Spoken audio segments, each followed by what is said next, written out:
आज हम लोग चर्चा करेंगे अधिकारों का वर्गीकरण। इसके पहले हम लोगों ने अधिकार के विभिन्न सिद्धांतों की चर्चा की थी। अधिकारों का वर्गीकरण, पहले हम अधिकारों को दो भागों में डिवाइड करेंगे, विभक्त करेंगे। नंबर 1 पर नैतिक अधिकार और नंबर 2 पर कानूनी अधिकार। और कानूनी अधिकार को भी दो भागों में विभक्त करके अध्ययन किया जाएगा, जिसमें नंबर 1 सामाजिक या नागरिक अधिकार और नंबर 2 में राजनीतिक अधिकार। अर्थात अधिकारों के वर्गीकरण में नैतिक अधिकार नंबर 1 पर और नंबर 2 पर कानूनी अधिकार। कानूनी अधिकार को दो भागों में डिवाइड किया गया है, सामाजिक या नागरिक अधिकार और दूसरा है राजनीतिक अधिकार। तो अधिकार के पीछे, जैसे पहले भी हम लोगों ने चर्चा किया कि अधिकार तभी है जब उस अधिकार की पूर्ति की जाए, किसके द्वारा? राज्य के द्वारा। राज्य के द्वारा। राज्य तभी है जब उसमें संप्रभुता हो। अगर संप्रभुता नहीं है तो वह राज्य नहीं हो सकती। शरीर में जैसे प्राण है, उसी तरह से राज्य के लिए संप्रभुता का होना आवश्यक है।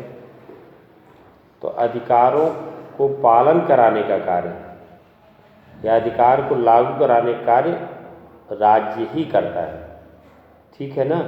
तो इसमें एक जो पक्ष है नैतिक अधिकार, नैतिक अधिकार को क्रियान्वित करने के लिए कानूनी अधिकार समर्थ नहीं होते। जो कानूनी अधिकार हैं उसको पूर्ण करने के लिए तो राज्य समर्थ है, परंतु जो नैतिक अधिकार है उसको पूर्ण करने के लिए राज्य भी समर्थ नहीं हो पाता, उसके लिए समाज ही समर्थ होता है। तो नैतिक अधिकार, सबसे पहले हम नैतिक अधिकार की चर्चा कर लेंगे, उसके बाद हम कानूनी अधिकार में चलेंगे। विधि से, कानून से, नियम से, लॉ से नागरिकों को आखिरकार वह कौन कौन से अधिकार मिले हुए हैं जिसको राज्य पूर्ण करता है। पहले हम नैतिक अधिकार की चर्चा कर लेते हैं। नैतिक अधिकार की जो शक्ति है, उसकी शक्ति है लोक निंदा। क्या शक्ति है? लोक निंदा। लोक निंदा। लोग क्या कहेंगे, एक बात आती है, लोग क्या कहेंगे। यह उसके लिए असर होना चाहिए जो अच्छे काम, जिससे हम अच्छे काम नहीं करेंगे या अच्छे काम के बजाय हम बुरे काम करना शुरू कर दें, तो उस समय हमें लोक का, इस समाज का, इस संसार का या इस समाज में रहने वाले व्यक्तियों का हमारे ऊपर यह दबाव होना चाहिए कि लोग हमारी निंदा करें। ताकत वही है, लोग हमारी निंदा करेंगे। समाज में होता क्या, उल्टा हो जाता है। जो अच्छे काम करने वाले लोग हैं, समाज में अधिकांश लोग ऐसे हैं जो अच्छे कार्य में लिप्त नहीं हैं। वर्तमान समय की जो स्थिति है, सन 2017 की हम बात करें तो सन 2017 में इस संसार में, इस समाज में अधिकांश लोग कैसे हैं, जो समाज के हित में काम नहीं कर रहे हैं। किसके हित में काम कर रहे हैं? खुद के हित, व्यक्तिगत के हित में। अपने खुद के हित में काम करने वाले लोगों की संख्या ज़्यादा है। अर्थात आप ये समझ सकते हैं कि वे यह समझते हैं कि हम अपना व्यक्तिगत लाभ कर लेंगे तो समाज का भी लाभ हो जाएगा, जबकि ऐसा नहीं है। व्यक्ति ऐसा होना चाहिए जिसमें समाज का लाभ हो और उस समाज के लाभ में अपना भी लाभ देखे, उसमें वह समाहित है। अब क्या हो रहा है, हमारा व्यक्तिगत लाभ होना चाहिए, चाहे उसमें समाज का लाभ हो या न हो। किससे क्रियान्वित होता है, किससे नियंत्रित होता है? निंदा से। किससे नियंत्रित होता है? निंदा से। जैसे हमारे यहाँ संविधान में जो उच्च सदन है, जिसे दर्जा प्राप्त है, संसद में राज्यसभा को और विधानमंडल में विधान परिषद को, तो इनके भी हिस्से में भी अधिकांश निंदा ही आता है। क्या आता है? निंदा। निम्न सदन के द्वारा किए जाने वाले कार्यों में गड़बड़ी पाए जाने पर इन उच्च सदनों के द्वारा उनकी क्या की जाती है? निंदा की जाती है, आलोचना की जाती है, समालोचना की जाती है, या उसमें जो कमियां हैं उसकी चर्चा की जाती है। एक शब्द आता है दबाव। क्या है? दबाव। ये दबाव समूह भी बहुत सारे फैसले कराते हैं, दिखते नहीं हैं लेकिन इनका असर होता है। प्रत्येक एक हर जगह समाज में भी दबाव का काम करते हैं। ये निंदा क्या है? यह भी एक दबाव है। अगर किसी ने अनैतिक कार्य कर दिया तो लोग निंदा करना शुरू कर देते, वह एक दबाव बनता है। छोटी सी बात है, घर में कोई छोटा बच्चा कोई गलत कार्य करता है, घर में उसके जो माता है, पिता है, या बड़ा भाई है या बड़ी बहन है, उसके द्वारा मज यह कह दिया जाता है कि हम तुमसे बात नहीं करेंगे। केवल इतना कहना, हम तुमसे बात नहीं करेंगे, काम हो या काम न हो। इसके बावजूद उसके द्वारा जब यह बात कही जाती है कि हम तुमसे बात नहीं करेंगे, तो जिससे यह बात कही जाती है उसके ऊपर दबाव पड़ता है। क्या पड़ता है? दबाव कि मुझसे बात नहीं करेंगे, ये अच्छी बात नहीं है। तो वह कोशिश क्या करता है कि जो अनुचित कार्य किया रहता है या जो गलत कार्य किया रहता है, अपनी तरफ से आश्वस्त करना चाहता है कि ऐसी गलती फिर हमारे द्वारा दोबारा नहीं होगी, लेकिन तुम मुझसे बात करो। वह केवल इतना ही कहता है कि हम तुमसे बात नहीं करेंगे, तो इससे वह दबाव में आ जाता है और यह कहता है कि हम ऐसा काम नहीं करेंगे। तो जो नैतिक अधिकार है उसकी जो ताकत है वह लोक निंदा है कि लोग क्या कहेंगे। ठीक है, अव्यक्त करता क्या है? अच्छे काम नहीं करता, अच्छे काम करते समय यह सोचता है कि लोग क्या कहेंगे अच्छे काम करते समय। जब खराब काम करता है तो उस समय इस चीज़ को वह भूल जाता है। उसके पीछे कारण क्या है कि वर्तमान समय में समाज के अधिकांश लोग जो अच्छे काम हैं उस ओर न चल करके जो अच्छे कार्य नहीं है उस ओर चल रहे हैं। इसलिए जो अनुचित कार्य करता है उसे भी किसी प्रकार की निंदा की चिंता नहीं है। क्यों? इसलिए कि वो अभी ऐसा कर रहा है। बात समझ में आ रही है? आज ये जो हमारे विद्यालय हैं, महाविद्यालय हैं, विश्वविद्यालय हैं, वास्तव में देखा जाए तो यह अपनी उपयोगिता खोते जा रहे हैं। आप कहोगे वो कैसे? उपयोगिता इसलिए खोते जा रहे हैं कि किसी इंटर कॉलेज से, किसी महाविद्यालय से या विश्वविद्यालय से प्रत्येक वर्ष कोई अगर एक भी विद्यार्थी नैतिक दृष्टि से उपयुक्त तरीके से समाज में नहीं निकल रहा है, वैसा कोई मायने है? हमने तो ठेका ले रखा है, 1000-2000 विद्यार्थी हैं, उनको हम योग्य बना करके इस संस्था से समाज की सेवा के लिए भेजेंगे। विद्यालय इसी बात का ठेका लिया है ना, और किस बात का ठेका लिया? लेकिन क्या इनसे वर्ष भर में क्या कोई एक विद्यार्थी निकल पा रहा है? बहुत बड़ा सवाल है। जब आप सोचेंगे, गंभीरतापूर्वक विचार करेंगे, तो आपको मिलेगा कि वास्तव में इन विद्यालयों का जो मूल काम है, मूल काम क्या है? उनके अंदर नैतिकता का उत्थान करना। इसका उत्थान करना अर्थात समाज में जाएं तो जो गलत है उसको गलत कहें, जो खराब है उसको खराब कहें, जो अनुचित है उसको अनुचित कहें, और जो लोग ऐसा कह रहे हैं और कर रहे हैं उनको भी रोके। शिक्षा का अभिप्राय यह नहीं है कि वह उसके बारे में से जानकारी हो जाए, परंतु वह उसका उपयोग रचनात्मक न करके नकारात्मक करे। जैसे कोई वकील है तो उसका फर्ज है न्याय दिलाना। क्या फर्ज है उसका? न्याय दिलाना। और होता क्या है? वह अपने जो उसने अपने पास जानकारी रखी है उसका वह उपयोग अपराधी को बचाने में करता है। किस में करता है? अपराधी को बचाने में। शिक्षा क्यों दी गई उसको? शिक्षा इसलिए दी गई कि जो अपराधी है उसको सजा मिले और जो निरपराधी है उसको न्याय मिले, उसे अनावश्यक सजा न मिले। पर वकील क्या करता है?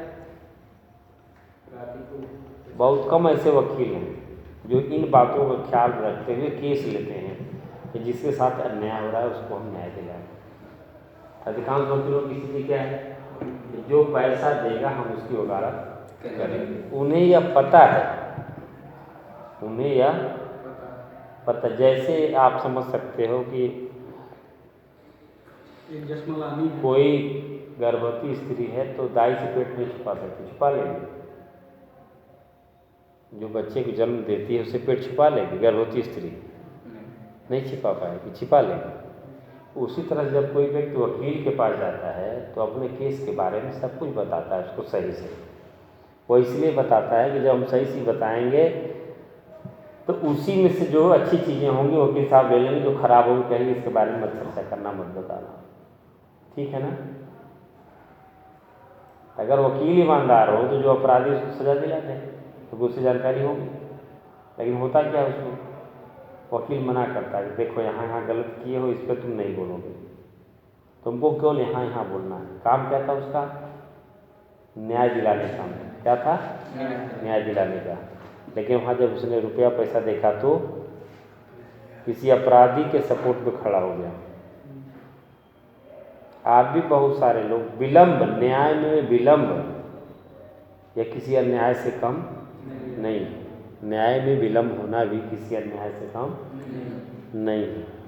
तो यह है नैतिक अधिकार। नैतिक अधिकार में ही है कि समाज में रहने वाले व्यक्ति के ऊपर जो समाज निंदा करेगा कि यह काम अनुचित है,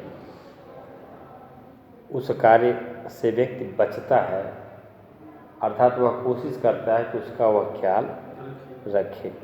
जैसे माँ बाप वृद्ध हो गए तो उनकी देखभाल करना यह नैतिकता है। क्या है? नैतिकता है। सेवा किया जाना चाहिए। और जो निर्धन है, जो गरीब है, जिसके पास रुपया पैसा है, और निर्धन जो कमज़ोर है, जो गरीब है, जो ज़रूरतमंद है, ज़रूरत पड़ने पर उसकी वह मदद करे, यह नैतिकता है। कानून ऐसा नहीं करा सकता कि किसी अमीर इंसान से कहेगा कि जो गरीब है तुम उसको पैसा दो, ऐसा नहीं। लेकिन यह नैतिकता है, यह फर्ज बनता है कि वह उसका भी ख्याल रखे। यह नैतिक अधिकार है। ठीक है ना? और अगर वह ऐसा नहीं करता है तो राज्य क्या उसको दंड देगा? राज्य उसको दंड नहीं देगा। जैसे हमारे यहाँ, जैसे काशी के बारे में जब विदेशी आते हैं तो वे तरह तरह की चर्चा करते हैं। ठीक है, बाबा भोलेनाथ की नगरी है, गलियों का शहर है, ठीक है ना? बहुत सी चीज़ें हैं तो उसमें गलियों का शहर गली बहुत ज़्यादा गलियाँ हैं वहाँ पे, गलियों की संख्या ज़्यादा है, ज़्यादातर गली ही है, इसलिए उसको गलियों का शहर कहते हैं। गली सकरा रास्ता, ठीक है। कुछ उसी में आते हैं तो कहते हैं भिखमंगों का शहर है, ये भी कहते हैं। मांगने वाले भी वहाँ ज़्यादा लोग हैं तो उनका अपना अपना नज़रिया है।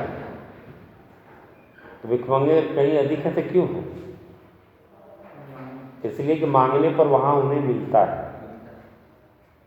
जहाँ मांगने पर नहीं मिलेगा लोग वहाँ जाएंगे? नहीं जाएंगे। मकर संक्रांति के दिन हजारों की संख्या में ओबरा नगर में मांगने वाले आते हैं। आते ही नहीं आते? ट्रेन से चले आएंगे एमपी या अन्य क्षेत्रों से। अभावग्रस्त है, उनको यह पता है कि उस दिन जब जाएंगे तो कुछ न कुछ हम लोगों को मिल जाएगा, इसलिए आते हैं ना। अब मान लो मकर संक्रांति के दिन ओबरा में गरीबों को न दिया जाता तो क्या वे आते? एक बात ना आते। दूसरी चीज़, अगर एक या दो मकर संक्रांति को देना लोग बंद कर दे तो फिर आएंगे? वो नहीं आएंगे। मांगने वाले भी वही हैं जहाँ देने वाले हैं, ठीक है ना। तो जिसकी जो ज़रूरत है उसकी पूर्ति करना, यह नैतिकता है। क्या है? नैतिकता है। लेकिन इसको कानूनी अधिकार प्राप्त नहीं है। हम आते हैं कानूनी अधिकार के तरफ, ठीक है। कानूनी अधिकार में विचारक हैं लीकाक, उनका कथन नोट कर लीजिए आप।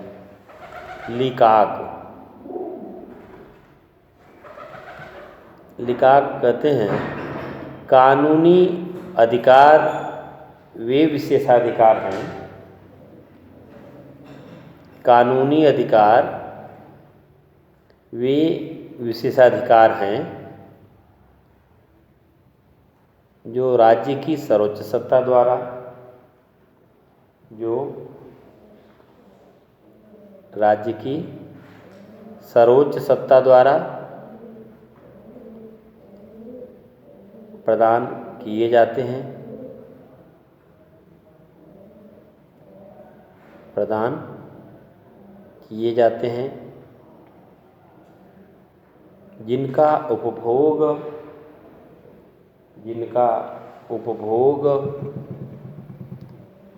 एक नागरिक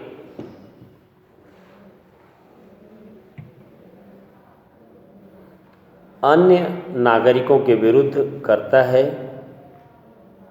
जिनका उपभोग एक नागरिक अन्य नागरिकों के विरुद्ध करता है और राज्य की प्रभु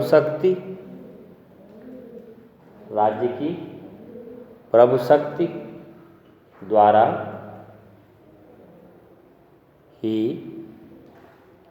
जिनका संरक्षण होता है, प्रभु शक्ति द्वारा जिनका संरक्षण होता है। इसमें आप कानूनी अधिकार को भी डिवाइड कर लीजिए कि आखिरकार अधिकार किस तरह के हैं। नंबर 1 पर सामाजिक या नागरिक अधिकार, सामाजिक या नागरिक अधिकार, सोशल और सिविल राइट्स, सामाजिक या नागरिक अधिकार नंबर 1। और नंबर 2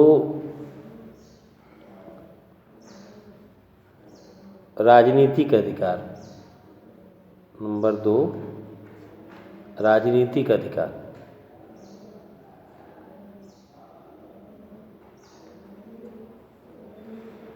तभी हम सोशल राइट्स पे चर्चा करेंगे विशेष तौर पर।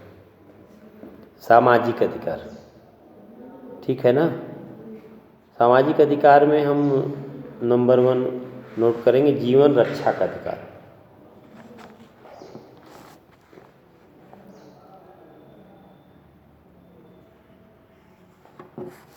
जीवन रक्षा का अधिकार,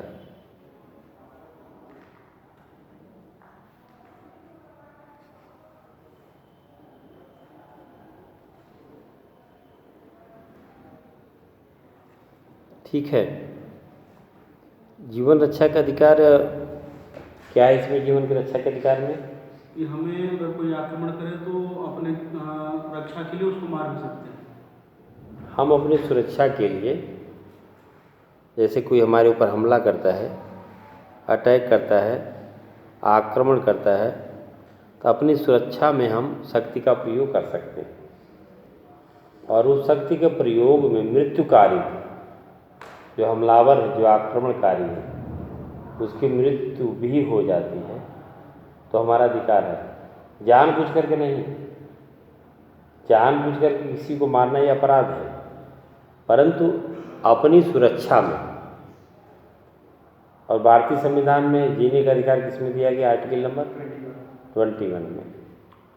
इसको भी आप ध्यान में रखिए। जीवन रक्षा का अधिकार भारतीय संविधान के अनुच्छेद 21 में दिया गया है, ठीक है ना। तो सामान्यतया तो सर इसमें सजा क्या होती है? किसमें? जैसे मान लीजिए हमको कोई मारने आया और हम बचाव में उसको मार दिए। पहले जब प्राकृतिक न्याय था तो उसमें कोई किसी को मारता था, उसके बदले में उससे भी मार दिया जाता था। लेकिन अब के जो हमारे कानून है उसमें एक शब्द आता है आशय, सेंस, परिस्थिति, आशय। आशय का अभिप्राय है कि जो घटना घटी उसके मूल में क्या था, यह घटना आखिरकार क्यों घटी, यह प्रमुख बात है। घटना घट गई केवल इतना ही मतलब नहीं है, इस घटना के पीछे कौन सी वजह थी जिसकी वजह से यह घटना घटी। कोई व्यक्ति मरा हुआ है तो उसकी हत्या भी हो सकती है, कोई व्यक्ति मरा हुआ है तो आत्महत्या भी कर सकता है, कोई व्यक्ति मरा हुआ है तो यह भी हो सकता है किसी को मारने के लिए गया और लोगों ने उसको मार दिया। परिणाम में क्या है? मौत। लेकिन मौत के लिए सामान्यतः 3 वजह हो सकती है। एक, वह किसी को मारने के लिए मार दिया गया, मारने के लिए गया और मार दिया गया। ये जीवन का रक्षा का अधिकार है। किसी ने आक्रमण किया, किसी ने हमला किया, किसी ने किसी को जान से मारने की कोशिश की, इसके बदले में उसने उसको अपने बचाव में मार दिया। क्या कह सकते हो कि अपना बचाव कर रहा था, उसी में वह मारा गया। मृत्यु कारित होना तीनों परिस्थितियों में, तो वह कैसे मरा यह महत्वपूर्ण है। मर गया केवल इतना महत्वपूर्ण नहीं है, वह कैसे मरा, उसके पीछे कौन सी, इसमें सेंस जो आशय प्रमुख है। आपको जो संविधान में जो हमारे विधि विधान IPC CRPC में भारतीय दंड संहिता में, उसमें इसका उल्लेख है कि जो व्यक्ति मरा है या कोई भी घटना अगर हुई है तो उस घटना के पीछे की वजह क्या है, ठीक है, आशय।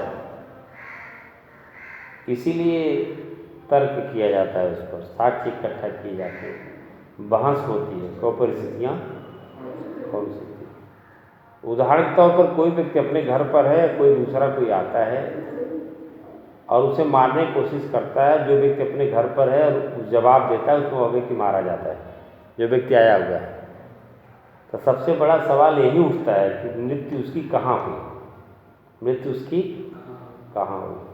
तो मृत्यु, अगर किसी की मृत्यु अपने घर पर ही होती है, अब कुछ लोग उसमें बाहरी लोग इन्वॉल्व हैं, बाहरी लोग शामिल हैं, तो हो सकता है कि बाहरी लोगों को जिम्मेदार ठहरा दिया जाए।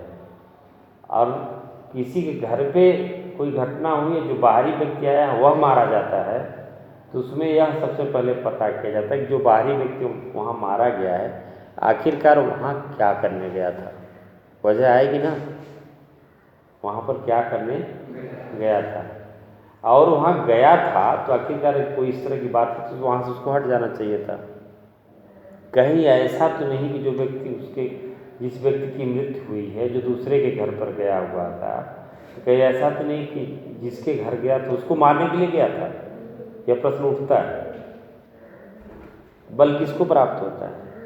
जिसके घर पर घटना होती है उसको सपोर्ट मिलता है, बाहरी व्यक्ति मारा जाता है। सबसे बड़ा सवाल ये होता है तुम वहाँ क्या करने।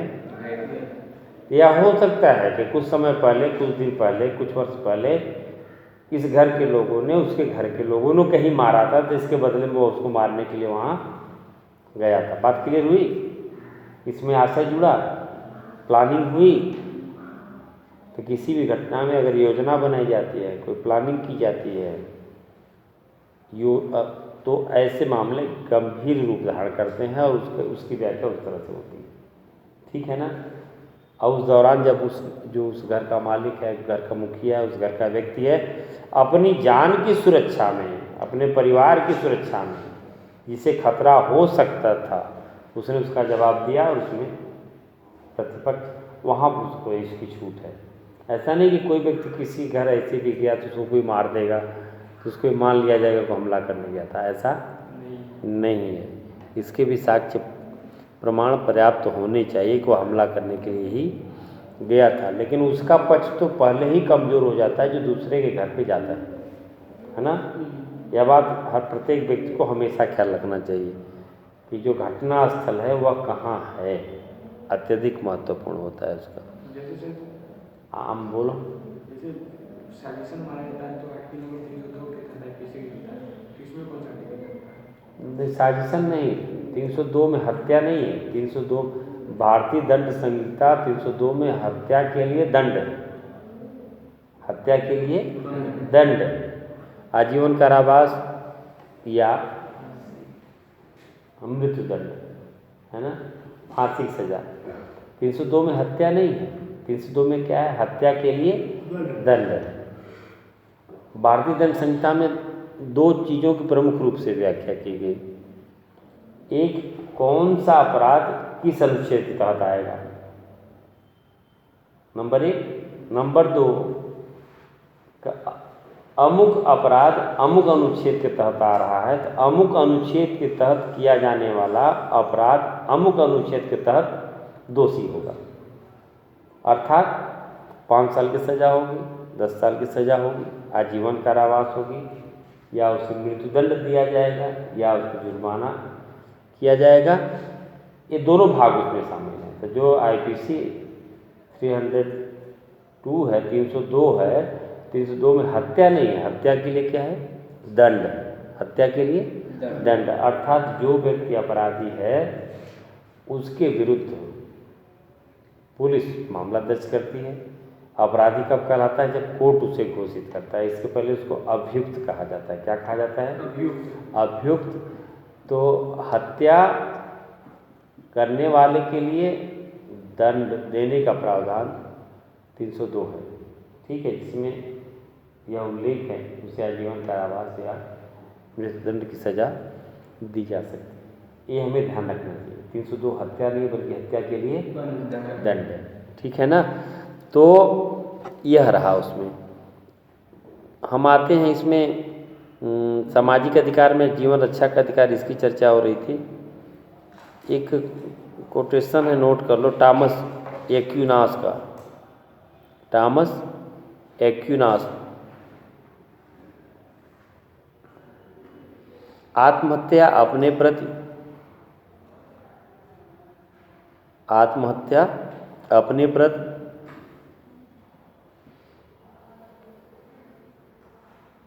आत्महत्या अपने प्रति और समाज के प्रति तथा ईश्वर के प्रति अपराध है। आत्महत्या अपने प्रति, समाज के प्रति और ईश्वर के प्रति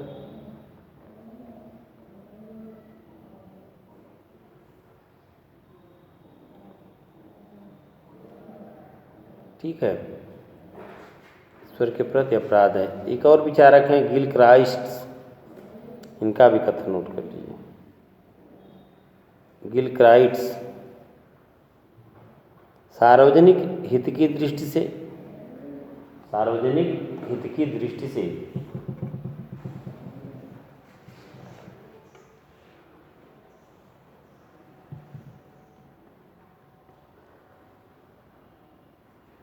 सार्वजनिक हित की दृष्टि से प्रत्येक व्यक्ति का जीवन बहुमूल्य है। प्रत्येक व्यक्ति का जीवन बहुमूल्य है और स्वयं को अथवा अन्य किसी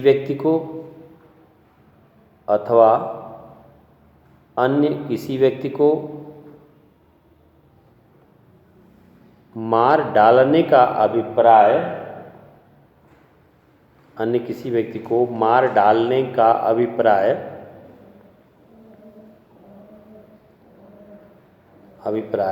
यह है कि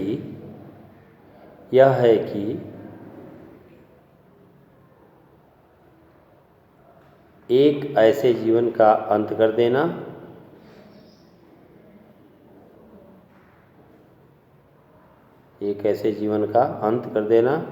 जिसके कर्तव्य भी हैं, अंत कर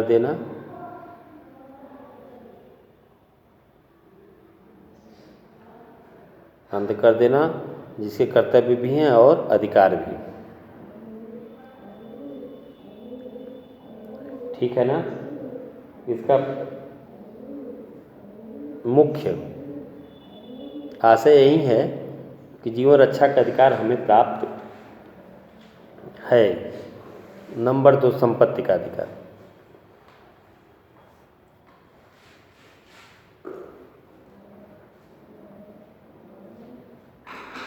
संपत्ति का अधिकार। संपत्ति के अधिकार में थोड़ी चर्चा कर लेते हैं। वैश्विक स्तर पर विभिन्न राज्यों में यहाँ पर अगर हम राज्य की चर्चा करते हैं, वैश्विक स्तर पर विभिन्न राज्यों में अर्थात जो विभिन्न देश हैं, जो विभिन्न राष्ट्र हैं, उनके यहाँ अलग अलग कानून हो सकता है। हमारे यहाँ क्या है कि जब हमारा देश आज़ाद हुआ, आज़ाद होने के बाद संविधान बना, 26 जनवरी 1950 को संविधान लागू हुआ। उस समय संपत्ति का अधिकार हमारे भारतीय संविधान में वर्णित था, अर्थात मौलिक अधिकार का एक प्रमुख अंग था। कौन सा अधिकार? संपत्ति का अधिकार। किस आर्टिकल में?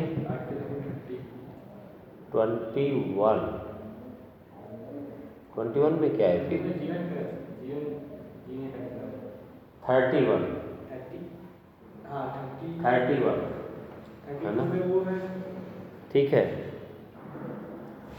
भारतीय संविधान का अनुच्छेद 31, ठीक है, 31, कन्फ्यूजन नहीं होना चाहिए आप लोगों को। अनुच्छेद 14 से लेकर के अनुच्छेद 32 तक मौलिक अधिकारों का वर्णन किया गया है, जिसमें 32 में संवैधानिक उपचारों का अधिकार है और 31 में संपत्ति का अधिकार था।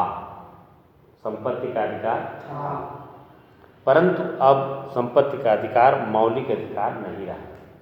अब क्या हो गया? कानूनी अधिकार हो गया। क्या हो गया? कानूनी अधिकार हो गया। मौलिक अधिकार और कानूनी अधिकार में क्या अंतर है?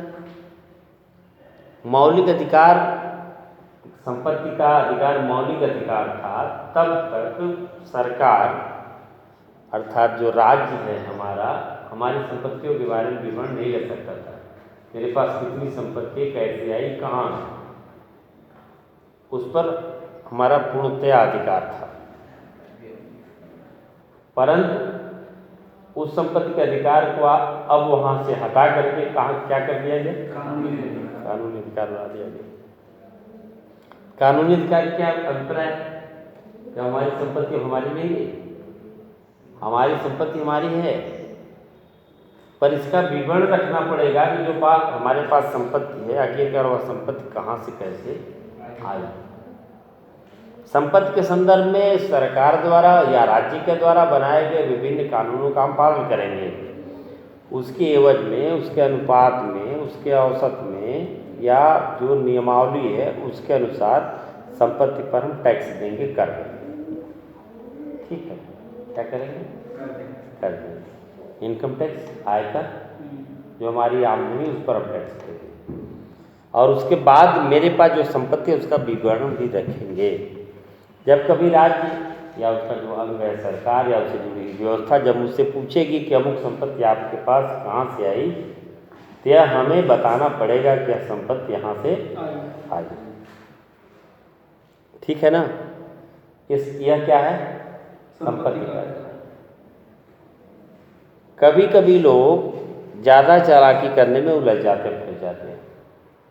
किसी एक व्यक्ति के पास उसकी आमदनी से अधिक संपत्ति थी, शिकायत हुई और इनकम टैक्स डिपार्टमेंट ने, आयकर विभाग ने उसकी छानबीन शुरू की।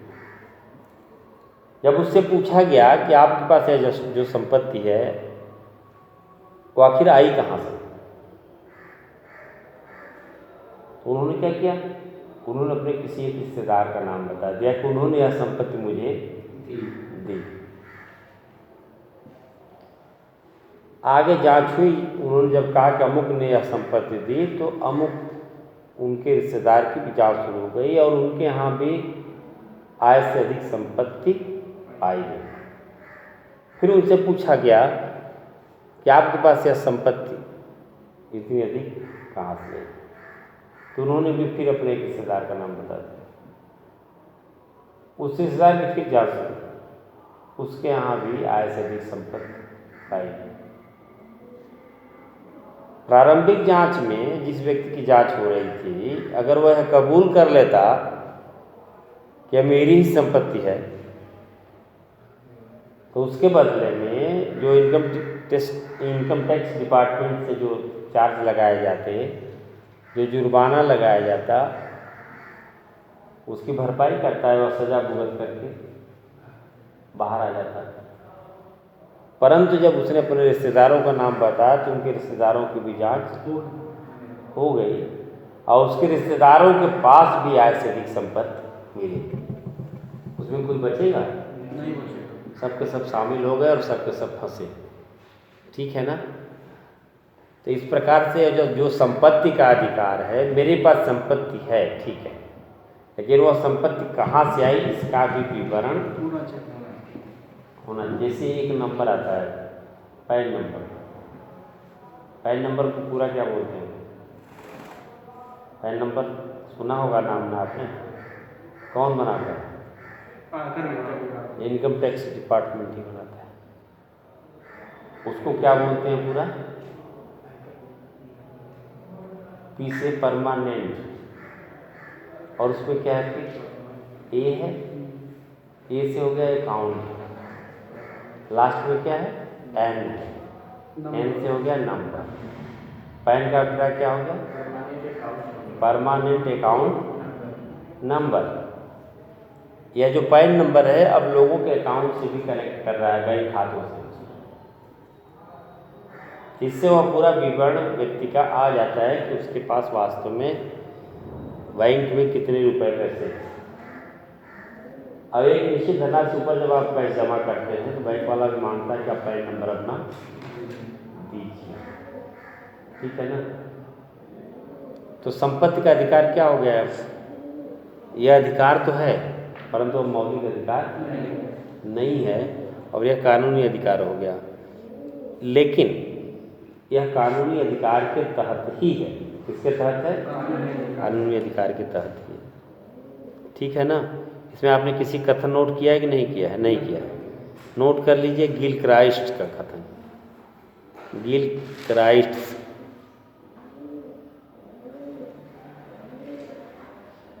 गिलक्राइस्ट संपत्ति का अधिकार नैतिक है। संपत्ति का अधिकार नैतिक है और संपत्ति का राजनीतिक रक्षा कवच। संपत्ति का राजनीतिक रक्षा कवच। एक शब्द आता है, प्राय लोग गलत लिखते हैं, राजनैतिक। राजनैतिक शब्द उपयुक्त नहीं है। ठीक है ना। सदैव आप ख्याल रखा करिए, राजनैतिक शब्द उपयुक्त नहीं है, वह अनुचित है, राजनीतिक ही सही है। ठीक है ना। क्या सही है? राजनीतिक। राजनीतिक कुछ शब्द है वह आपके संज्ञान में होना चाहिए। जैसे एक शब्द आता है नेता, आता है ना, पुरुष है तो क्या हो गया? नेता, और स्त्री है तो नेत्री। क्या होगा? नेत्री। क्या और कुछ होगा? आमतौर पर लोग क्या बुलाते हैं? नेताइन। क्या बुलाते हैं? नेताइन आई है। नेता की पत्नी नेताइन। ठीक है ना। लेकिन नेता पुल्लिंग है और नेता का स्त्रीलिंग क्या है? नेत्री। क्या है? नेत्री। आमतौर पर लोग क्या कहते हैं? नेताइन बोल देते हैं या तो नेता बोल देते हैं। कोई स्त्री है नेतृत्व कर रही है तो उसको भी या तो नेता बोल देते हैं या तो नेताइन बोल देते हैं। लेकिन हाँ, अधिकतर इसीलिए शिक्षा किस लिए? शिक्षा मानक को स्थापित करता है ना। हमें मानक का ख्याल रखना है और स्मरण रखने के लिए कैसे? स्मरण रखने के लिए सबसे अच्छा तरीका है कि नेता अभिनेता। ठीक है ना। और नेत्री अभिनेत्री, अभिनेता अभिनेत्री, नेता नेत्री। किसी चीज़ को ध्यान में रखने के लिए उसको कहीं से आप लिंक कर दोगे, लिंक कर दोगे तो वह चीज़ विस्मृत नहीं होगी, ध्यान में आ जाएगा। आपने क्या लिखा इसमें? रक्षा कवच। संपत्ति का राजनीतिक रक्षा कवच। गिलक्राइस्ट संपत्ति का अधिकार नैतिक है और संपत्ति का राजनीतिक रक्षा कवच नैतिक उद्देश्य की अभिव्यक्तियाँ, नैतिक उद्देश्य की अभिव्यक्तियाँ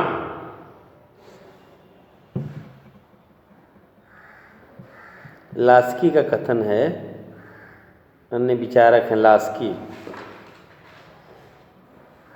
अगर संपत्ति का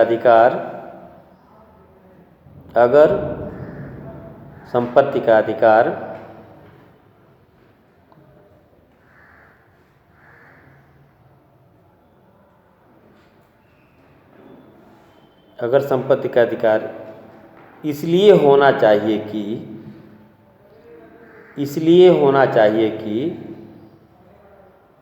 मनुष्य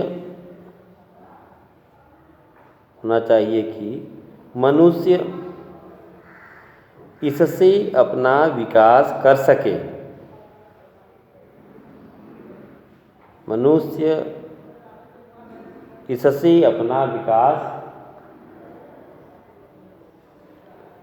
कर सके।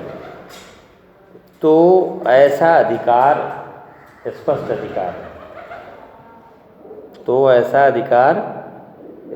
अधिकार है।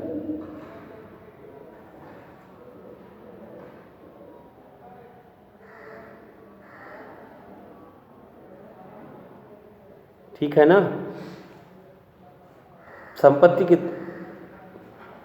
मामले में दो बातें हमें ध्यान देनी चाहिए।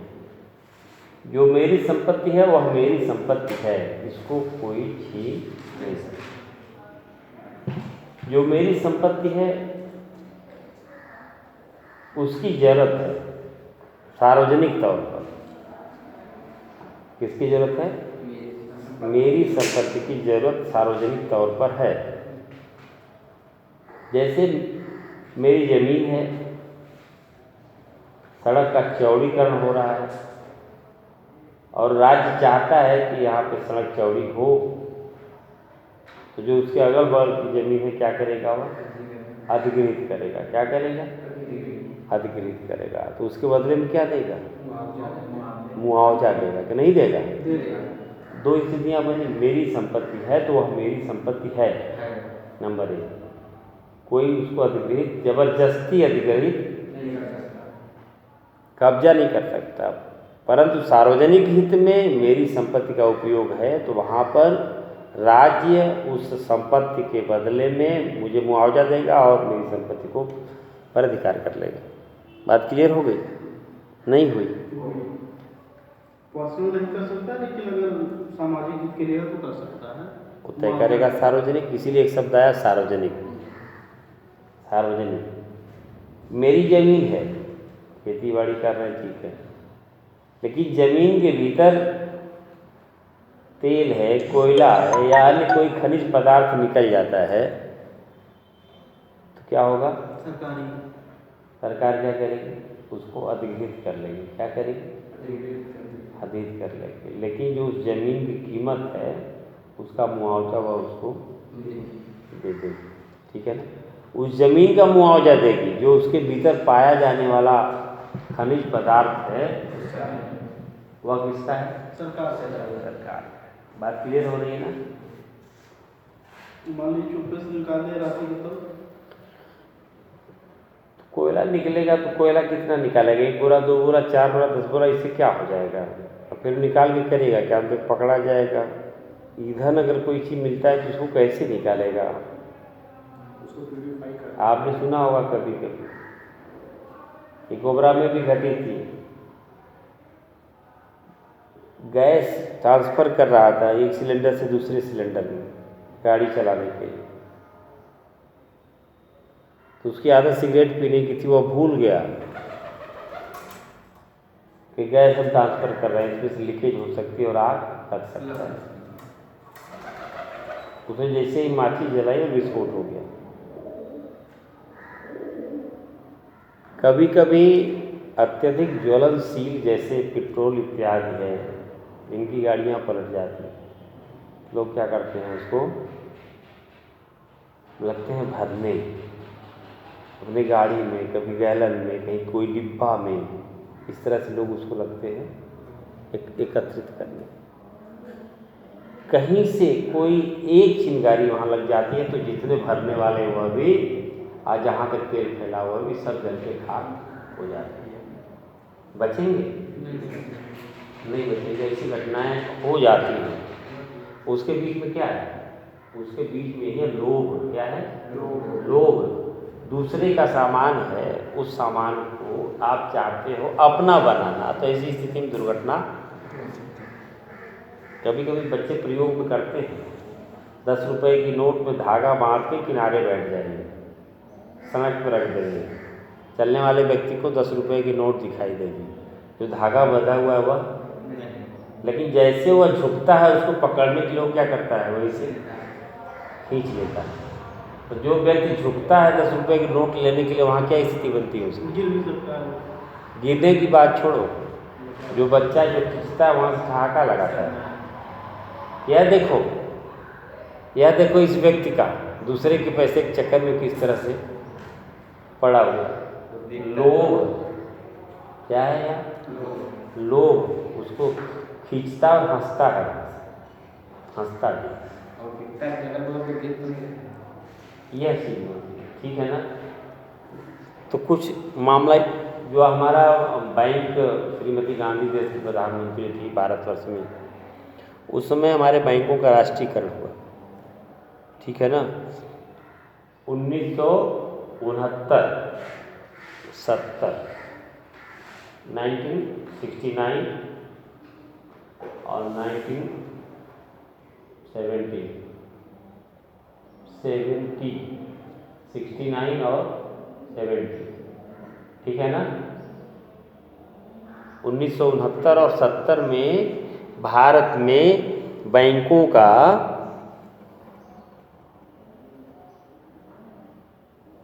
राष्ट्रीयकरण शुरू हुआ। सबसे पहले 14 बैंकों का हुआ है। कितने बैंकों का? 14, ठीक है। 69, 70 में 14 बैंकों का, फिर 80 हुआ 56। 6 बैंकों का फिर से राष्ट्रीयकरण हुआ 1980 में, 1980 में, ठीक है।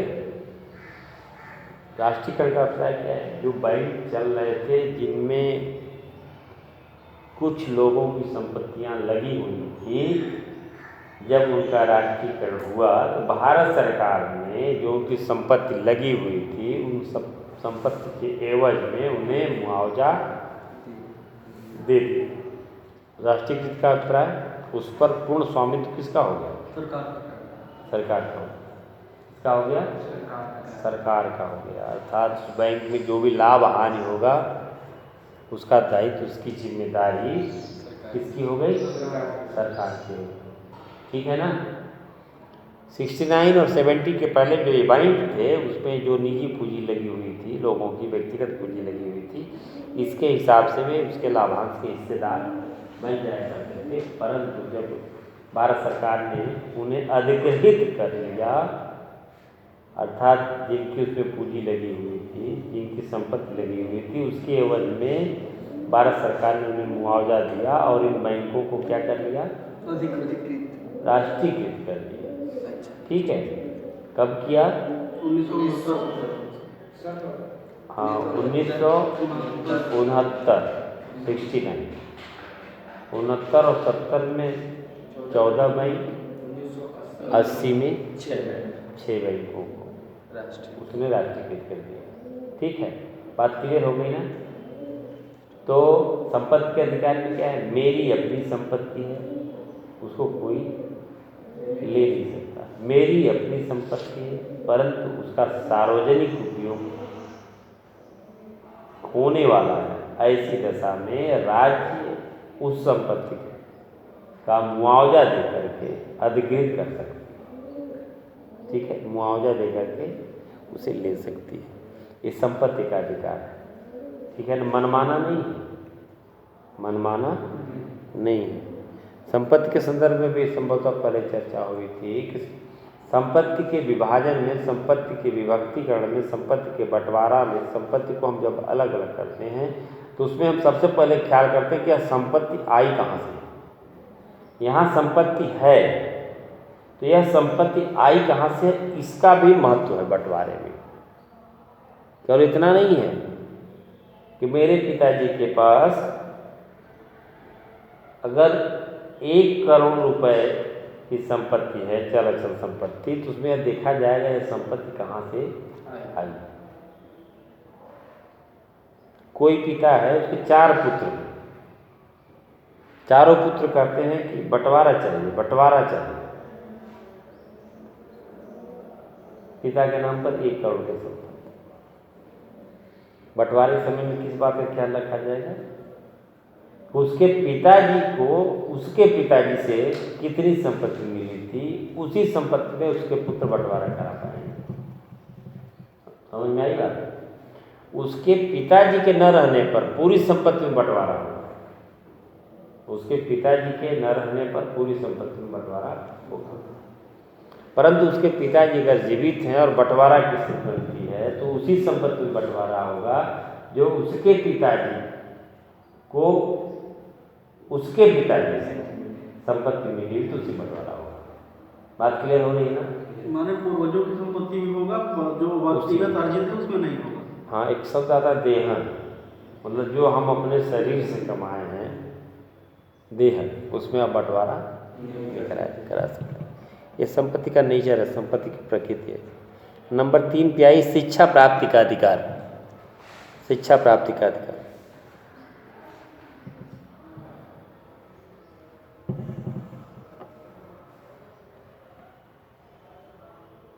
ठीक है ना? शिक्षा प्राप्ति का अधिकार,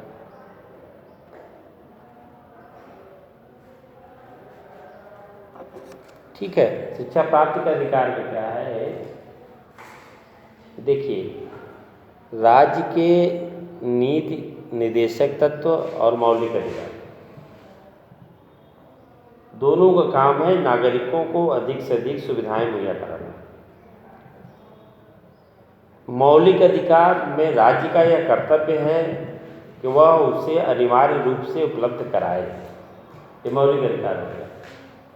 और नीति निर्देशक तत्व में क्या है कि राज्य यथासंभव प्रयास करेगा कि वह चीज उसे उपलब्ध हो।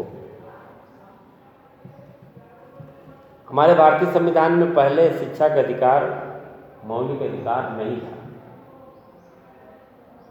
अब है, पर इसे भी हमें ख्याल रखना पड़ेगा कि किसको है। नीति निर्देशक तत्व में यह है कि जो भारत के नागरिक हैं उन्हें राज्य शिक्षा उपलब्ध कराने की, शिक्षित करने का, प्रशिक्षित करने का पूरा प्रयास करेगी। ठीक है, पूरा प्रयास करेगी। प्रयास करना अनिवार्य नहीं, कोशिश करेगी। दूसरी तरफ मौलिक अधिकार में क्या है कि जो 14 वर्ष तक के बच्चे हैं, 14 वर्ष क्या है, बाउंड्री लाइन है, 14 वर्ष से ऊपर नहीं, 14 वर्ष या उससे कम उम्र की, यह मौलिक अधिकार में शामिल कर लिया गया है। इस किताब में नीति निर्देशक तत्व की चर्चा हो रही है। नीति निर्देशक तत्व में इस तरह की बातें हैं, वह ठीक नहीं है। वह मौलिक अधिकार, किसमें? मौलिक अधिकार, उसमें देश के प्रधानमंत्री श्री वी.पी. सिंह जी थे। उनके समय में शिक्षा का मौलिक अधिकार में शिक्षा का अधिकार भी जुड़ा। उसमें 14 वर्ष या उससे कम उम्र के बच्चों को निःशुल्क शिक्षा दी जाएगी। बात क्लियर हो गई? इससे ऊपर वाले को नहीं, 14 वर्ष या उससे कम उम्र वाले, यह मौलिक अधिकार है। ये सामाजिक अधिकार है। सामाजिक अधिकार का तीसरा हिस्सा है शिक्षा प्राप्ति का अधिकार। 4 में आइए धार्मिक स्वतंत्रता का अधिकार।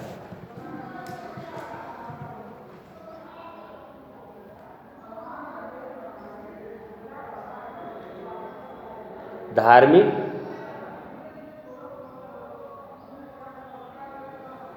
स्वतंत्रता का अधिकार,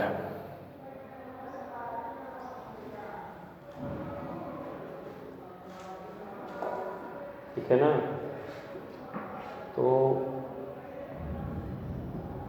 धर्म शब्द ही हमारी भारतीय संस्कृति को अत्यंत विवादित कर रखा है। विवादित क्या रखा है? धर्म को न समझने के कारण लोगों ने धर्म शब्द को ही विवादित बना दिया है। यहाँ पे धार्मिक स्वतंत्रता की बजाय क्या होना चाहिए? पंथ की। किसकी? पंथ की। धर्म तो एक है, धर्म अलग अलग है ही नहीं। ये हिंदू, मुस्लिम, सिख, ईसाई ये सब पंथ हैं, पथ है, मार्ग हैं, रास्ते हैं, संप्रदाय। हमें निकट से समझने की जरूरत है। इसकी स्वतंत्रता है। रूसों का एक कथन है, नोट कर लीजिए। रूसो जब तक उनके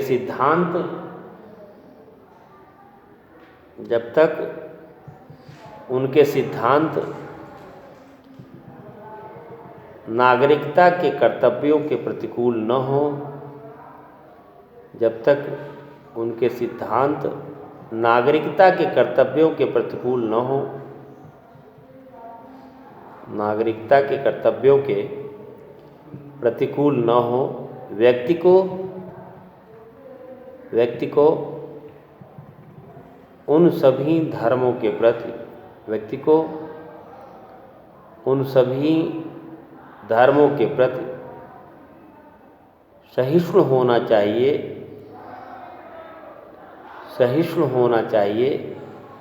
जो औरों के प्रति सहिष्णु होना चाहिए, जो औरों के प्रति सहिष्णु हैं, औरों के प्रति सहिष्णु हैं। ठीक है ना? यहाँ भी जो धर्म की बात हो रही है, किसकी बात हो रही है? पंथ की बात हो रही है। ठीक है ना? पंथ की, पथ की, मार्ग की, रास्ता की, या हम उसे संप्रदाय कर सकते हैं। ठीक है ना? किस प्रकार की स्वतंत्रता है? पंथ की। हम वयस्क हैं, हम चाहे तो हिंदू रहें, चाहे तो हिंदू से मुस्लिम बन जाए, और चाहे तो मुस्लिम से ईसाई बन जाए, और चाहे तो ईसाई से सिख बन जाए, चाहे तो सिख से फिर हिंदू बन जाए। ठीक है? इसमें किसी प्रकार का कोई प्रतिबंध नहीं है। चाहे तो स्वेच्छया, खुद की इच्छा से, दबाव से नहीं। यह है स्वतंत्रता का अधिकार। इसमें धार्मिक स्वतंत्रता का अधिकार है। अगला है समाचार पत्रों की स्वतंत्रता का अधिकार। समाचार पत्रों की स्वतंत्रता का अधिकार।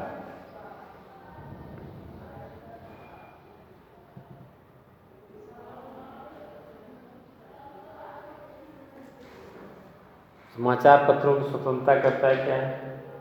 स्वतंत्रता तो आप खूब अच्छी तरह जानते हैं। स्वतंत्रता है क्या? हमारी स्वतंत्रता वहीं तक है जहाँ दूसरे की स्वतंत्रता प्रारंभ होती है। एकदम सही। हमारी स्वतंत्रता वहीं तक है जहाँ दूसरे की स्वतंत्रता प्रारंभ होती है, चालू होती है, शुरू होती है। ठीक है ना? या तो जहाँ से दूसरे की स्वतंत्रता प्रारंभ होती है वहीं हमारी स्वतंत्रता का अंत हो जाता है। स्वतंत्रता बंधनों का अभाव। इसलिए यह जरूरी है जानना कि समाचार पत्रों की स्वतंत्रता के अधिकार का अभिप्राय है कि नियंत्रित तर्कपूर्ण स्वतंत्रता नहीं। और अभिव्यक्ति की स्वतंत्रता भारतीय संविधान में किस अनुच्छेद में है? अभिव्यक्ति की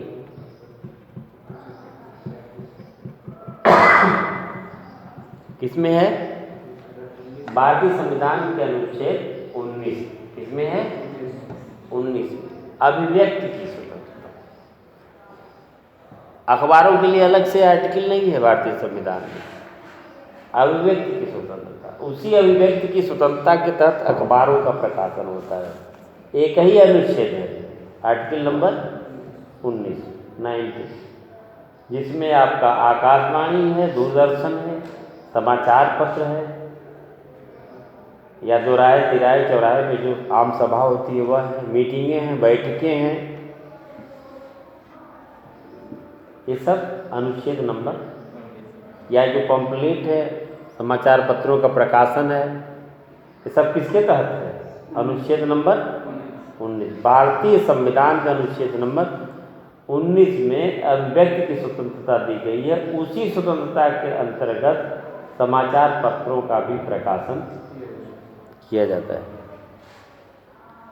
अगला है इसमें नंबर 6 में, सामाजिक अधिकार में ही देशाटन की स्वतंत्रता का अधिकार। देशाटन की स्वतंत्रता का अधिकार। देशाटन का अभिप्राय, अपने देश में हम कहीं भी जा सकते हैं, भ्रमण करने की स्वतंत्रता, इसको आप अच्छी तरह जानते हैं। नंबर 7, न्याय प्राप्ति का अधिकार। न्याय प्राप्ति का अधिकार। प्रत्येक नागरिक को न्याय प्राप्त करने का अधिकार है। नंबर 1। नंबर 2 क्या है? समान अपराध के लिए समान दंड की व्यवस्था। ऐसा नहीं कि व्यक्ति विशेष के आधार पर उसके दंड में परिवर्तन हो जाएगा, पनिशमेंट में परिवर्तन हो जाएगा। एक प्रकार का अपराध है तो वह चाहे जो कोई भी व्यक्ति करेगा उसको उसी तरह की सजा दी जाएगी। बात क्लियर है ना? तो यह है न्याय प्राप्ति का अधिकार में कुटुंब संबंधी अधिकार। नंबर 8,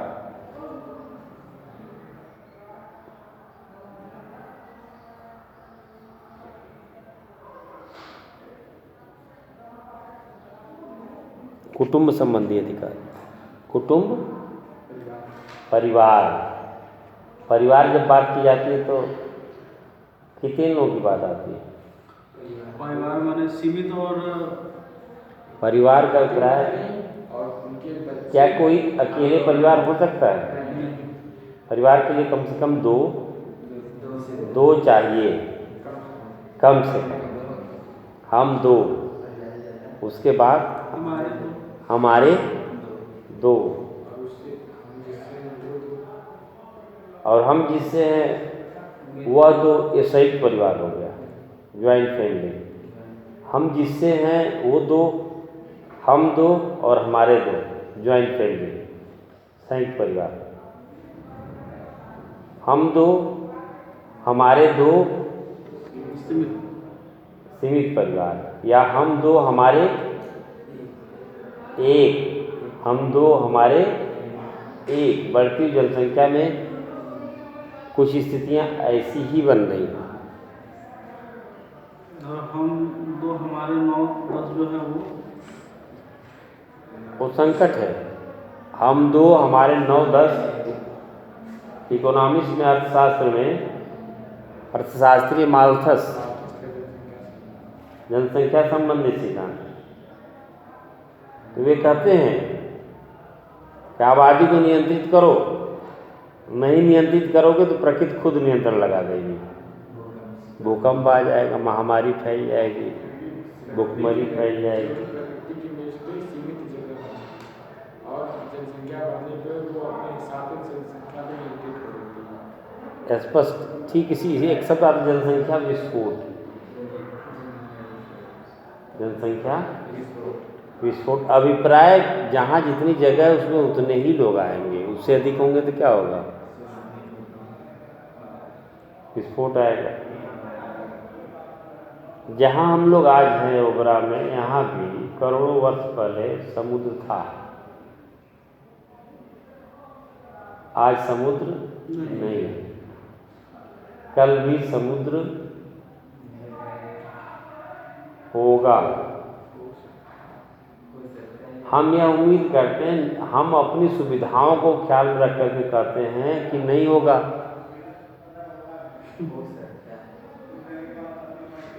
हम अपनी सुविधाओं को, अपनी अपेक्षाओं को पूरा करने के लिए ऐसा न बोलें, बल्कि जो परिस्थितियां उसके अनुरूप बोलें।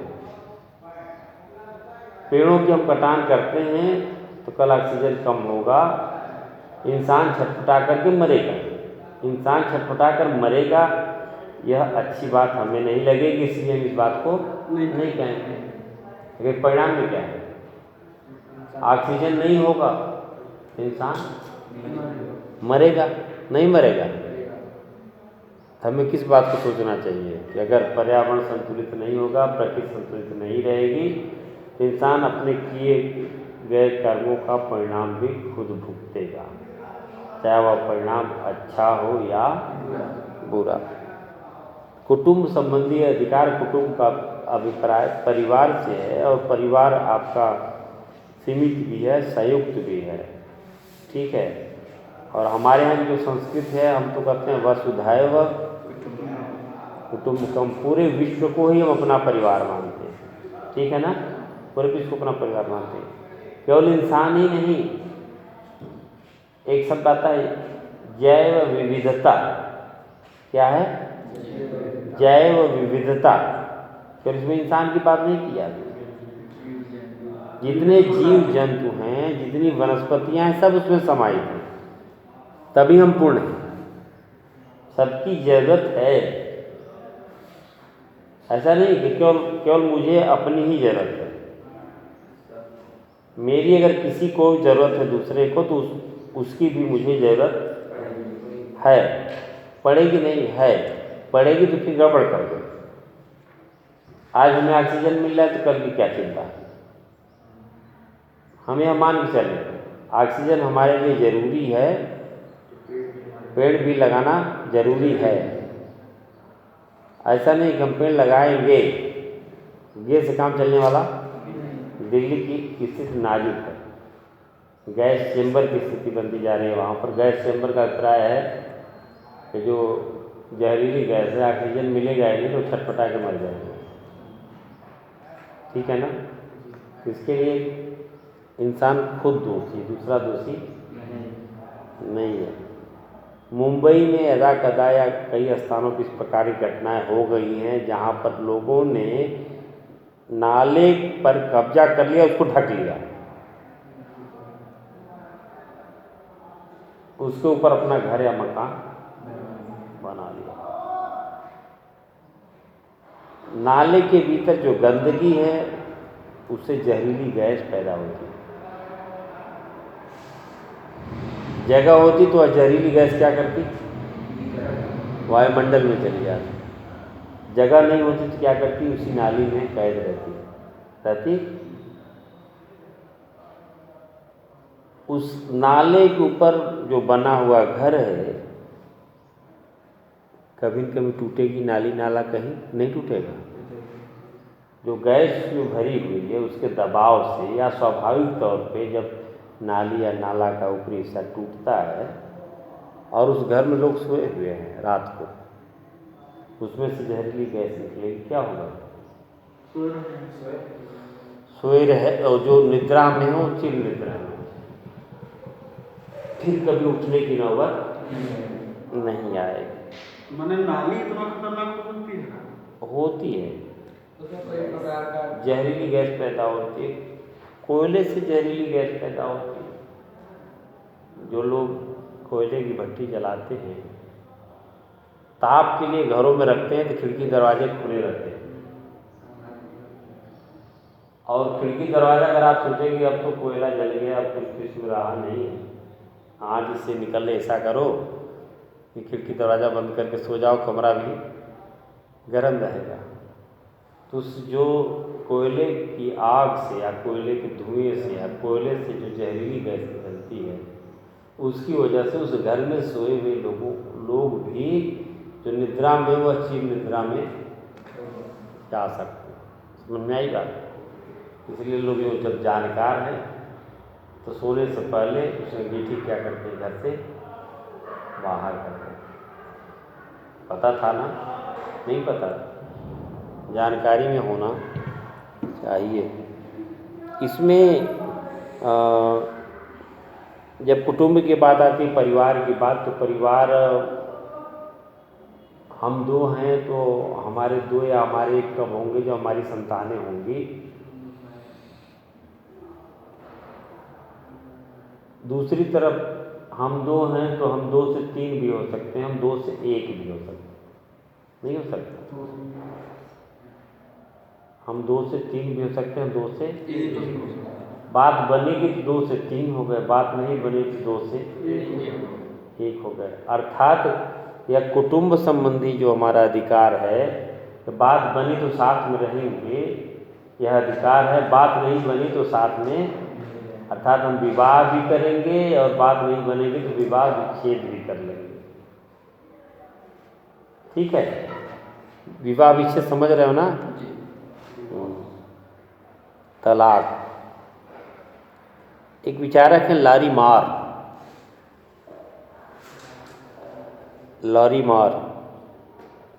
जो व्यक्ति अपनी संतान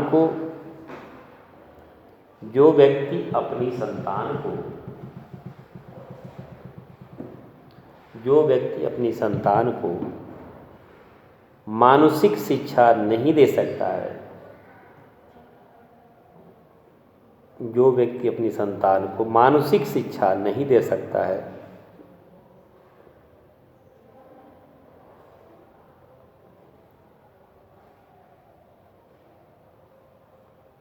मानसिक शिक्षा नहीं दे सकता है, उसे विवाह करने का उसी प्रकार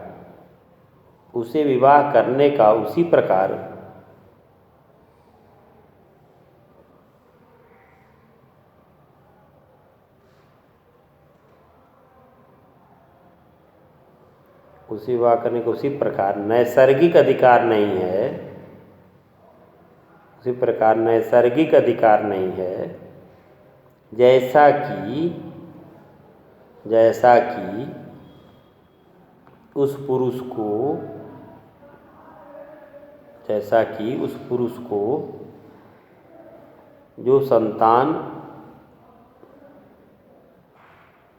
उत्पन्न नहीं कर सकता है।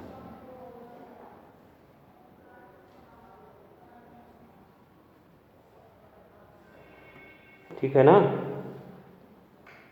सामाजिक अधिकार में 9वां है सार्वजनिक सभा या संगठन। प्राकृतिक होता है ना?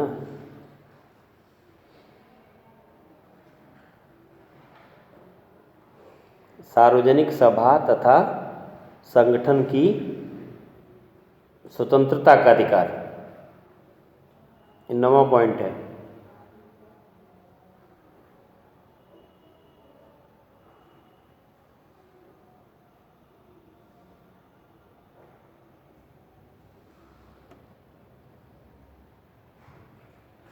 ठीक है।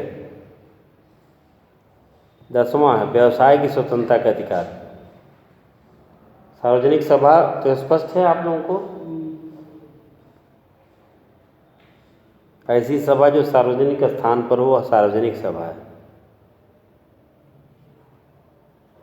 संगठन, सार्वजनिक सभा था संगठन की स्वतंत्रता का अधिकार, जो संगठन बनाते हैं, कोई संघ बनाते हैं, यह अधिकार है। 10वां व्यवसाय की स्वतंत्रता का अधिकार। नोट कर लिया आपने? व्यवसाय की स्वतंत्रता के अधिकार में क्या है? हम अपने इच्छा अनुसार व्यवसाय कर सकते हैं। ठीक है ना?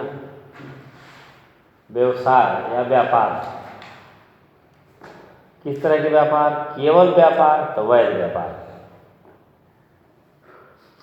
या फिर अवैध व्यापार। तो हमारा अधिकार किस तरह का है? वैध व्यापार। व्यापार वही है जो वैध है, व्यापार वही है जो वैध है, और जो व्यापार वैध नहीं है वह व्यापार क्या है? अवैध। जैसे अंक गणितीय, जब कोई हम अंक लिखते हैं तो उसके पहले कोई निशान लगाते हैं, कोई चीज लगाते हैं, जरूरत पड़ती है तब लगाते हैं ना, कैसे लगा देते हैं। लेकिन जैसे कोई अंक है उसमें हमने कोई चिन्ह नहीं लगाया, तो उस अंक में कौन सा चिन्ह लगा हुआ है? प्लस का। किसका चिन्ह लगा हुआ है? प्लस का। अर्थात प्लस अंडरस्टूड है, प्लस उसमें समाहित है, छिपा हुआ है ना, समाहित है। ठीक है ना? लगा हुआ है। छुपना और लगना समाहित होना, मामूली अंतर है सब में, है ना, सब में अंतर है। तो व्यवसायिक स्वतंत्रता में क्या है? वैध व्यापार करने की स्वतंत्रता। हमारे वेदों में इसका, हमारे वेद में इसका उल्लेख है कि जो वैध व्यापार करता वह वैश्य और जो अवैध व्यापार करता वह बनिया, है ना। लेकिन आमतौर पर जो पढ़े लिखे लोग हैं बैठ करके आप समझ सकते हैं, नहीं तो जिसे नहीं पता उसे कहोगे आप तो बात बिगड़ सकती है। अर्थात हम चाहे मोची का काम करें, चाहे हम धोबी का काम करें, चाहे कपड़ा बेचने कार्य करें, हम स्वतंत्र, बशर्ते वह व्यापार सब में व्यक्ति को गर्व अनुभव करना चाहिए। कोई काम छोटा और कोई काम बड़ा, लेकिन लोग क्या समझते हैं, ये तो बहुत बड़ा छोटा काम। सफाई के काम को लोग छोटा समझते थे, आज की तारीख में देश के प्रधानमंत्री माननीय मोदी जी भी झाड़ू लगाते हैं, नहीं लगाते? लगाते तो सब है, सार्वजनिक तौर पर नहीं लगाते। सार्वजनिक तौर पर नहीं लगाते थे, लेकिन अब सार्वजनिक तौर पर भी लगाते हैं।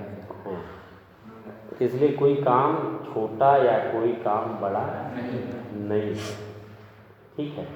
जो कोई कहता है कि काम छोटा है या काम बड़ा है, काम छोटा वही हो सकता है जो काम नहीं करना चाहिए व्यक्ति को, अर्थात वह काम वैध नहीं अवैध है। जो अवैध काम है वह छोटा हो सकता है, लेकिन जो वैध कार्य है वह सब एक समान है, ठीक है। नंबर 11, समुदाय निर्माण का अधिकार। समुदाय निर्माण का अधिकार,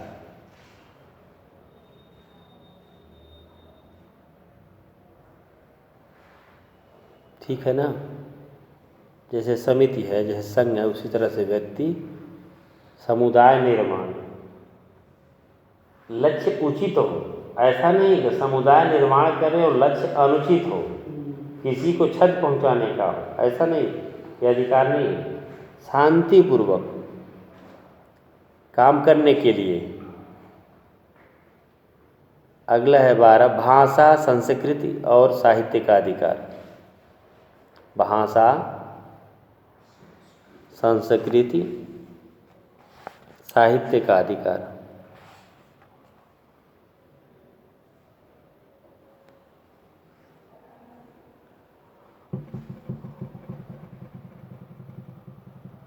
ठीक है ना। भाषा, जो हमारी भाषा है ये हमारा अधिकार है, इसको कोई मुझसे छीन नहीं सकता। एक स्लोगन आप लोग अक्सर पहले पढ़ते रहे होंगे, दिल मांगे मोर, सुना था? नहीं, लिखा रहता था किसमें? अंग्रेजी में। किसमें लिखा रहता था? इंग्लिश में लिखा रहता था। ऐसा तो किसका है? हिंदी का। भारतवर्ष में अधिकांश लोग हिंदी बोलते हैं। क्या बोलते हैं? हिंदी बोलते हैं। भारत के जो उपभोक्ता है वे हिंदी जानते हैं। अगर किसी को भारतीयों से व्यवसाय करना है तो उसे क्या करना पड़ेगा? हिंदी में उसे बोलना पड़ेगा, नहीं पड़ेगा? वो इच्छा से बोलता है? नहीं, इच्छा से नहीं बोलता। एक सोनभद्र जिले में एक भाषा है धांगरी। कौन सी भाषा? धांगरी। मुझे नहीं पता कि वो लिपिबद्ध हुई कि नहीं हुई अभी तक, उसकी फिलहाल लिपि नहीं थी। धांगरी भाषा, जो धांगरी बिरादर के लोग हैं उस भाषा का प्रयोग आपस में करते हैं। वह अब भी भाषा मुझे लगता है कि जीवित होगी। विशेषकर रावतगंज के पूर्व दिशा में जो बस्तियां हैं 20-25 किलोमीटर दूर पन्नूगंज थाने के अंतर्गत, माझी थाना के अंतर्गत उस एरिया में माखी तो नक्सलियों का शायद क्षेत्र है, उनको लगता है। धांगर जो है धांगरी भाषा है। भाषा कितने दूर पर बदलती है? कोस कोस पर भाषा बदले, 3 कोस पर, 1 कोस घटा दिए, कोस कोस पर भाषा बदले, 3 कोस पर पानी। अर्थात अमूमन इतने दूरी भी जब आप जाएंगे तो लोगों की भाषा में परिवर्तन एक कोस में 3 आने लगता है। 1 कोस लगभग 3 किलोमीटर। एक मन में कितने किलोमीटर है सर? 20 किलोमीटर। एक मन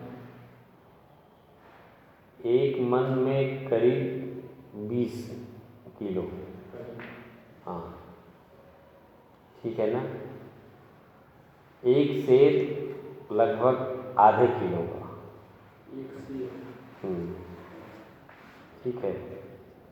ये मापन है, इस सेर को ना समझ लेना। वो सेर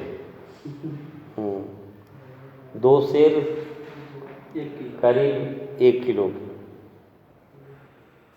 कभी समय मिलेगा तो उस पर भी चर्चा हो 2 जाएगी। सेर 1 किलो। 2 सेर 1 किलो तो हुए। बहुत छोटे-छोटे। तो यह भाषा हो गई, ठीक है। संस्कृत में हमारा क्या है? खान पान, हमारा पहनावा है, हमारा रहन सहन है, यह हमारा अधिकार है। साहित्य इसको तो बताया था ना, सबके हित में जो लिखा समाज जाए। के हित में, हाँ, समाज के हित में जो लिखा जाए, समाज के हित में जो लिखा जाए वही साहित्य, ठीक है। तो यह इसका भी अधिकार है। अगला है नंबर 13, मान मर्यादा का अधिकार। मान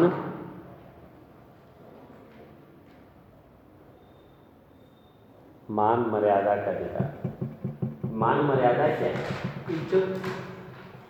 इज्जत। बेइज्जत कौन होता है? जो अपनी इज्जत समझता है। जो अपनी इज्जत समझता है वह बेइज्जत की कगार पर रहता है हमेशा कि हम अब तो बेइज्जत हो जाएंगे, ठीक है। और जो अपने को इज्जतदार समझता है वास्तव में अंदर से बहुत खोखला होता है। सदैव उसको डर सताता है कम बेइज्जत हो जाए। ये कट सत्य है।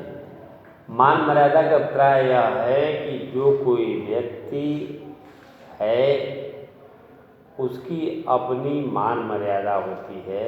उसके विरुद्ध किसी ने कोई चीज़ कही, लिखी या बोली और उससे उसके मान को ठेस पहुंचता है तो ऐसी स्थिति में मान मर्यादा की रक्षा के लिए वह नागरिक, वह व्यक्ति न्यायालय में जा सकता है और उसके बदले में उसकी क्षतिपूर्ति उससे ले सकता है।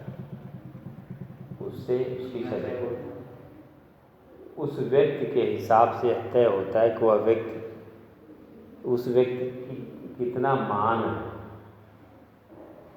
पढ़ा लिखा है, वकील है, डॉक्टर है, नेता है, व्यवसायी है, वो बताता है हम इनकम टैक्स पे ही है, इतनी हमारी आमदनी है, 10 करोड़ के मालिक हैं, इतनी इज्जत है, इन्होंने मेरे ऊपर झूठा आरोप लगा दिया, बहुत ही बदनामी हुई, तो मुझे 20 करोड़ का मुआवजा इनसे क्षतिपूर्ति दिलाया जाए। कोर्ट भी कहती कि अच्छा ठीक, कितनी का आमदनी 10 करोड़, चलो भाई 10 करोड़ दो इसको, ठीक है। किसी व्यक्ति की विशेषता के आधार पर उसका मान मूल्य तय होता है। कैसे क्षतिपूर्ति होगी? कैसे क्षतिपूर्ति होगी? उसका एक ही तरीका है ना, ऐसा तो है नहीं कि किसी ने किसी की इज्जत उतार दी तो कोर्ट भी कहेगा उसकी इज्जत उतार दो। ऐसा है क्या? ऐसा नहीं, उसके बदले में उसे और भी सजा दे सकता है। हमारे यहाँ सजा देने का दो प्रावधान है। एक निश्चित अवधि के लिए उसको गिरफ्तार कर लेना, अपने अधीन रखना, उसको बंधक बनाए रखना एक निश्चित अवधि के लिए। बंधक भी नहीं कर सकते उसको सुधारने के लिए, सुधार के लिए। जेल का अभिप्राय क्या है? सुधार के लिए। दूसरा क्या है? जुर्माना है। क्या है? जुर्माना। और सजा किस प्रकार की होती है? जैसे होता है कि अमुक व्यक्ति को 2 साल का कारावास या 5,000 का जुर्माना या दोनों। ऐसा वह परिस्थितियां निश्चित करती हैं कि जो जज महोदय हैं उसे कोई एक सजा देते हैं या दोनों। ठीक है? या दोनों। 3 नहीं होगा। क्या होगा? 2 होगा। या तो 1 या 2। दोनों को जो मिला देंगे तो भी 1 हो जाएगा। ठीक है। नंबर अगला है 14, काम करने का अधिकार। काम करने का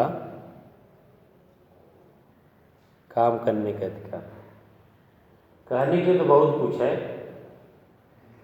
समान कार्य का समान वेतन, यह व्यवस्था है।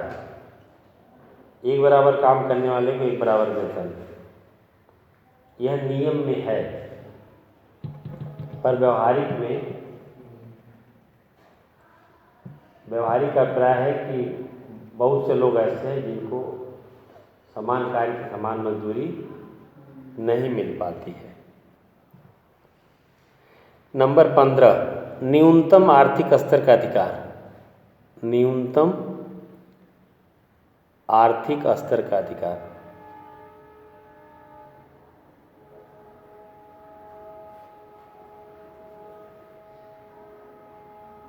ठीक है ना?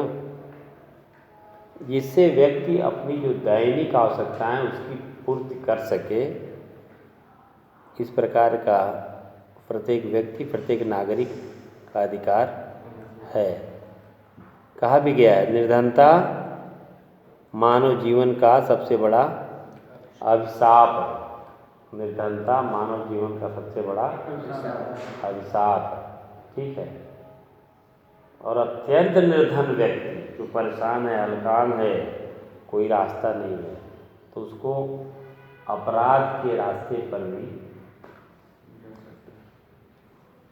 ले जाता है। ठीक है ना? जैसे सामाजिक अधिकार था उसी तरह से राजनीतिक अधिकार, पॉलिटिकल राइट्स। राजनीतिक अधिकार। राजनीतिक अधिकार में नंबर 1 में मतदान का अधिकार। राजनीतिक अधिकार नंबर 1 में मतदान का अधिकार।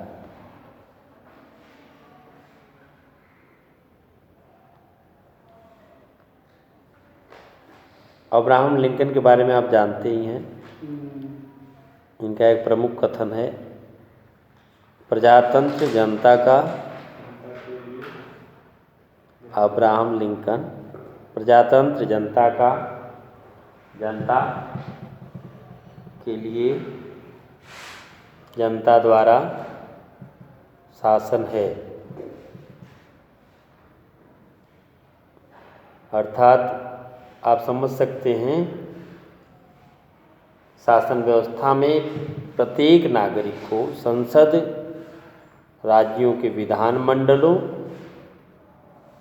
स्थानीय स्वायत्त शासन की संस्थाओं के सदस्यों के निर्वाचन में भाग लेने का अधिकार है। उसे अवसर प्राप्त है। जाति, लिंग, वर्ण, क्षेत्र, भाषा के आधार पर किसी भी नागरिक को मत देने से वंचित नहीं किया जा सकता। ठीक है ना? नंबर 2, निर्वाचित होने का अधिकार।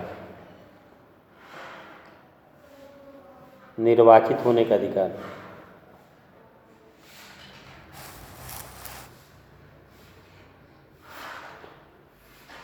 राजनीतिक अधिकार में यह दूसरा महत्वपूर्ण अधिकार है।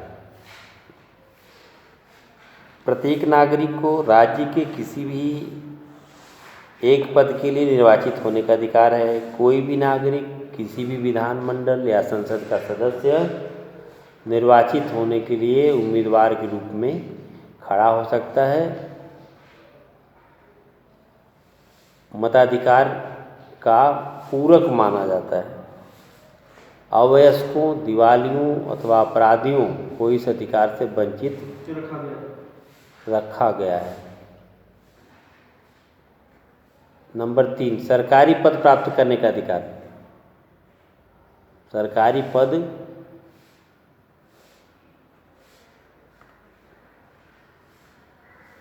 प्राप्त करने का अधिकार बिना किसी भेदभाव तथा पक्षपात के प्रत्येक व्यक्ति को राज्य के अंतर्गत सरकारी पद प्राप्त करने की सुविधा होनी चाहिए, बशर्ते वह उस पद के योग्य हो। सामान्य परीक्षा होगी, उस परीक्षा में सभी अभ्यर्थी शामिल होंगे, जो उस लायक होगा उस पद पर जाएगा। नंबर 4, आवेदन पत्र देने का अधिकार। आवेदन पत्र देने का, किस प्रकार का आवेदन? जो उसका कष्ट है, जो उसकी शिकायत है, वह सक्षम अधिकारी के समक्ष पत्र दे सकता है, आवेदन पत्र पहुंचा सकता है। और जो अधिकारी है उसका कर्तव्य है कि उसके आवेदन पत्र की उपेक्षा न करे, उसका समाधान करे। नंबर 5, सरकार का प्रतिरोध करने का अधिकार।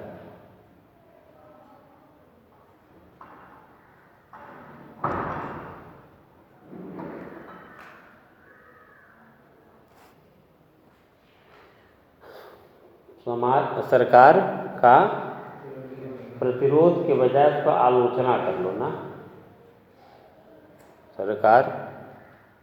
सरकार की आलोचना करने का अधिकार। आलोचना में केवल खामियां नहीं होती, आलोचना में गुण और दोष दोनों शामिल हैं। जब हम किसी की आलोचना करते हैं, चाहे उस व्यक्ति, चाहे उस स्थान, चाहे उस रचना, चाहे कोई गवर्नमेंट, उसके गुण दोषों की दोनों की व्याख्या करते हैं। ठीक है ना, हम उन दोनों का अध्ययन करते हैं, उसी को बोलते हैं आलोचना। ठीक है, तो सरकार क्या लिखा? सरकार की आलोचना, अर्थात सरकार सही कार्य कर रही है या अनुचित कार्य कर रही है, उचित कार्य कर रही है कि अनुचित कार्य कर रही है, इस पर हम अपनी बात रख सकते हैं। नंबर 6, विदेश में नागरिक सुरक्षा का अधिकार।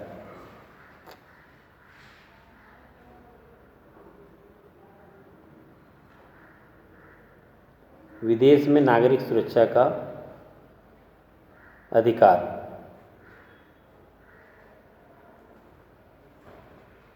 एक शब्द आता है अतिथि देवो भव।